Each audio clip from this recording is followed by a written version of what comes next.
Welcome and खुशामदीद करता हूँ आपको डेवलपर्स टाइम्स के अंदर। जैसे कि हमने लास्ट टाइम प्रिंटफ फंक्शन के बारे में बात की थी, अब चल के हम स्कैनफ फंक्शन के ऊपर थोड़ा सा बात कर लेते हैं। अब स्कैनफ क्या होता है, क्यों होता है, तो नाउ उसके लिए हम डायरेक्ट कोड पे आ जाते हैं। मैं डायरेक्ट जाकर file, new, source file, now ये हमारे पास आ गई। तो सबसे पहले हम एक काम करते हैं, इसे सेव कर देते हैं। यहाँ से भी कर सकते हैं, लेकिन मैं कंट्रोल एस कर देता हूँ। नाउ सिंपली मैं यहाँ पर जाके लिख देता हूँ स्कैन एफ। यहाँ पर जाकर मैं डॉट सी देता हूँ, उसकी एक्सटेंशन सेव कर देता हूँ। नाउ ये हमारे पास हो गया स्कैन एफ। वही पुराना क्लासिकल मेथड, पहले हमारी हेडर फाइल, ठीक है, उसके बाद हमारे मेन फंक्शन और उसके बाद उसकी opening and closing brackets. Now जैसे कि हमने लास्ट टाइम प्रिंटफ के ऊपर बात की थी, अब स्कैनफ, अब ना दरअसल स्कैनफ जो है हमारा एक इनपुट फंक्शन है। वो किससे ड्राइव होकर आ रहा है, हमारे standard input output dot header से।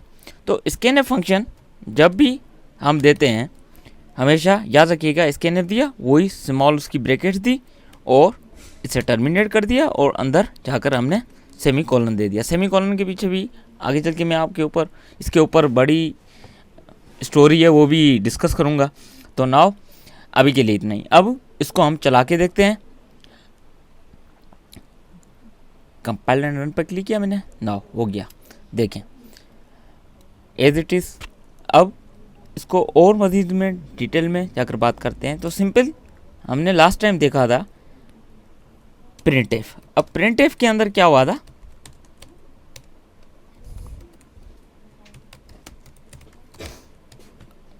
कंपाइल एंड रन, चीज़ें डिस्प्ले कराएगी, ठीक।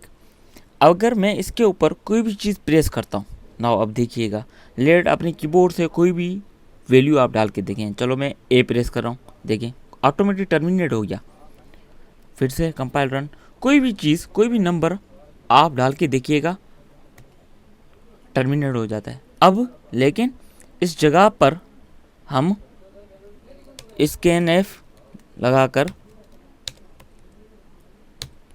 कंपाइल एंड रन पर क्लिक कर देता हूँ मैं। अब मैं कोई भी बटन दबा के देखता हूँ, 7, फिर टर्मिनेट हो जाती है। एक ही चीज़ हो गई भाई। फिर स्कैनफ का क्या फ़ायदा, 8, कुछ भी नहीं। क्यों? क्योंकि हमेशा याद रखिएगा स्कैनफ फंक्शन यूज़र से वैल्यू लेता है। क्या लेता है? इनपुट फंक्शन है। इनपुट फंक्शन से क्या है, इनपुट की जब बात आ जाती है तो मीन्स कि हम कुछ देंगे उसे। तो कुछ भी वैल्यू, जो भी वैल्यू हम देंगे उसे, तो लेकिन उसे बताना पड़ेगा भाई हम आपको ये वैल्यू देंगे। जैसे कि मैं स्ट्रिंग, जिसे हम आम अल्फाज में कह सकते हैं कि हमारे वर्ड्स या फिर characters, combination of words, characters हमारे वर्ड्स बना देते हैं, करेक्टर्स है या सेंटेंसेस है, ठीक है। अब इसको बताना पड़ता है कि भाई यूज़र जो में ना कोई वैल्यू देगा। कैसे? लेट सपोज इससे मुझे बताना पड़ेगा भाई यूज़र तुम्हें जो है ना इंटीजर वैल्यू देगा, इंटीजर वैल्यू देगा। तो अब इसे बताने के लिए हम यूज़ करते हैं एक पर्सन डी। पर्सन की साइन है कि मैं अब यूज़र तुम्हें देगा, उसे लेना है और तो उसे बताया जाए भाई कौन सी वैल्यू देगा। इंटीजर की बात आ जाती है, हमेशा जब भी आप वैल्यू ले रहे होते हैं ना, तो पर्सन डी की साइन हमेशा यूज़ करें, पर्सन की। अब यूज़र कौन सी वैल्यू देगा, तो हम कह रहे हैं कि भाई यूज़र जो देगा डेसिमल देगा। अब डेसिमल की जब बात आ जाती है ना, इंटीजर की बात आ जाती है, तो हम कहते हैं भाई डी, यूज़र डी, मतलब डी से वैल्यू की हम बात करेंगे। यूज़र जो आपको कौन सी वैल्यू देगा, इंटीजर वैल्यू देगा। अब चल के चला के देखते हैं, कंपाइल और रन पर क्लिक करते हैं।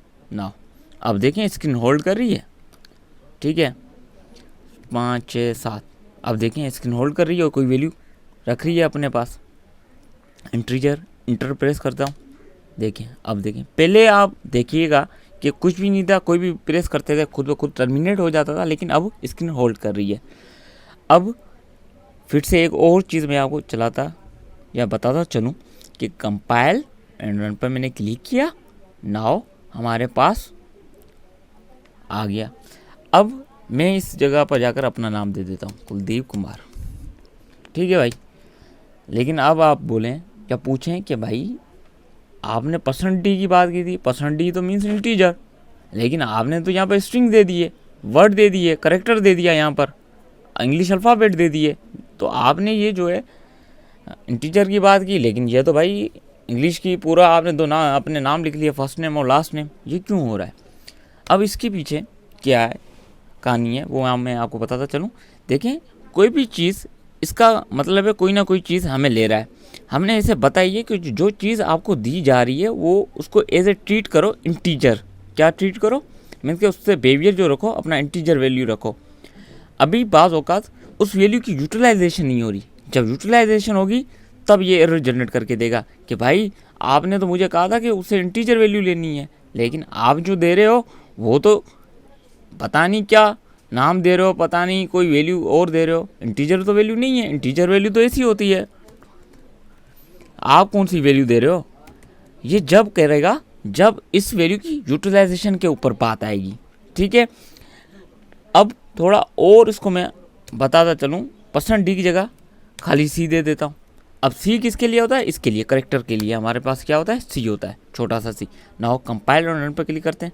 अभी तो सब में एक ही चीज़ चलने वाली है भाई, नंबर भी चल जाएगा, साथ में वर्ड्स भी चल जाएंगे, इंटर मारेंगे तो वही टर्मिनेट पर आ जाएगा। लेकिन जब ये चीज़ यूटिलाइजेशन के ऊपर बात आएगी तब ये एरर जनरेट करके देगा, नहीं भाई आपने मुझे कहा था कि आप इंटीजर वैल्यू डालोगे, आप करेक्टर वैल्यू डालोगे, आप स्ट्रिंग वैल्यू डालोगे, लेकिन आपने अभी तो गलत वैल्यू दी है। जब यूटिलाइजेशन की बात आएगी तब इस पर हम डिस्कस करेंगे। अभी के लिए तो स्कैनफ इतना ही, आगे चल के और भी मज़ीद वीडियो के अंदर बात करेंगे। और सिंपल सी बात है, स्कैनफ प्रिंटफ वो तो हमेशा लाइफ टाइम साथ ही रहने हैं हमारे साथ। अल्लाह हाफिज़, अपना ख्याल रखिएगा। और उसके अलावा बुक भी जो आपको बेहतर लगे और मैं भी कुछ आपको बताऊंगा वो भी आप रीड करिएगा, जिससे आपके कॉन्सेप्ट और मज़ीद क्लियर हो।